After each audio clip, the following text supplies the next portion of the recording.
Welcome, everybody, to Looking Ahead, the Rhino Power Hour with Ryan Hughes. That's me. So I'm thinking in terms of a young rider, when you've got a kid who's 10, 11, 12, 13, and they're looking up for some level of inspiration. They're looking for something for guidance. They're looking to Ryan Hughes. Yeah?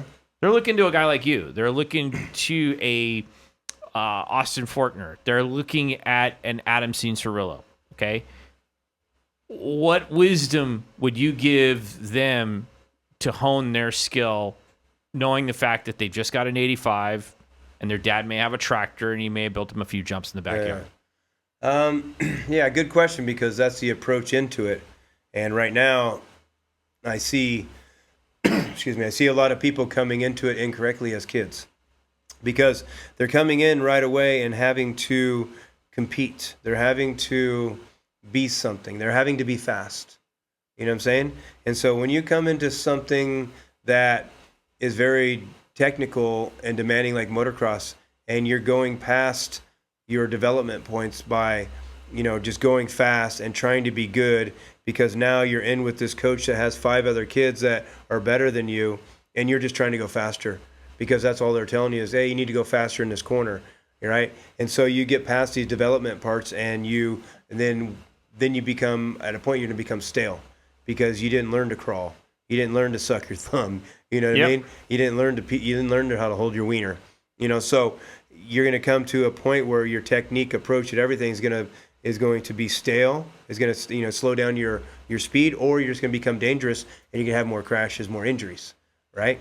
So that's the thing, is you can't bring somebody new into the sport and already get him wanting to compete and also thinking that he needs to be fast, right? You need to get him this and develop the kid, not just train the kid. This is a long road.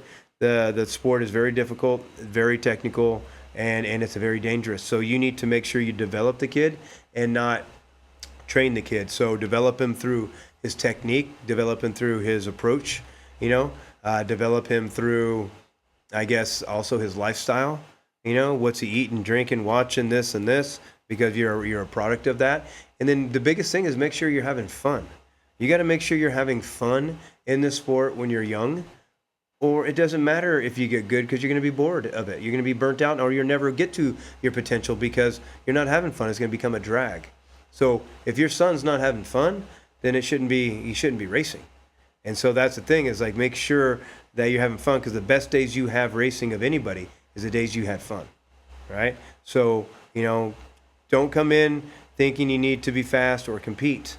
Learn the skills, learn the fine little things, keep the fun in it, and then you will start to see yourself climb up the ladder and not get hung up on, one rung for a year because of injury, get hung on another one because you're not developing anymore. You're almost to the top, but you're already burnt out because you're not having fun anymore, right? Is there an age that you would say, like, for somebody who has kids out there, and is there an age where you would say, no, don't do this? Is there like a boundary age you would say? 4, 5, 6, 7. I don't really see why you need to be racing. Okay. Why? These are little kids, man. I don't know a person that's at the top that started racing when they're 4, right? Maybe a little bit.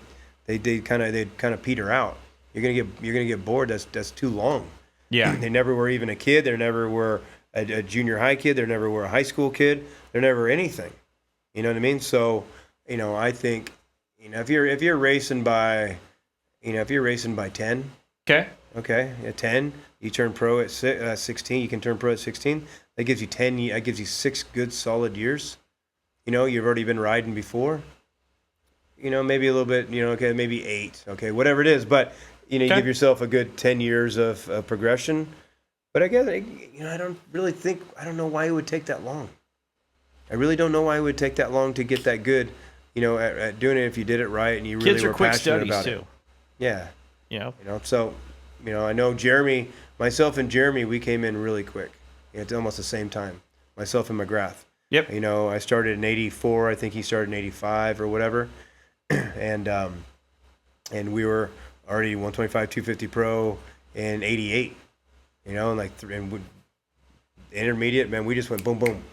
One half a year, I think, in novice, 1 year in intermediate, then went straight to pro.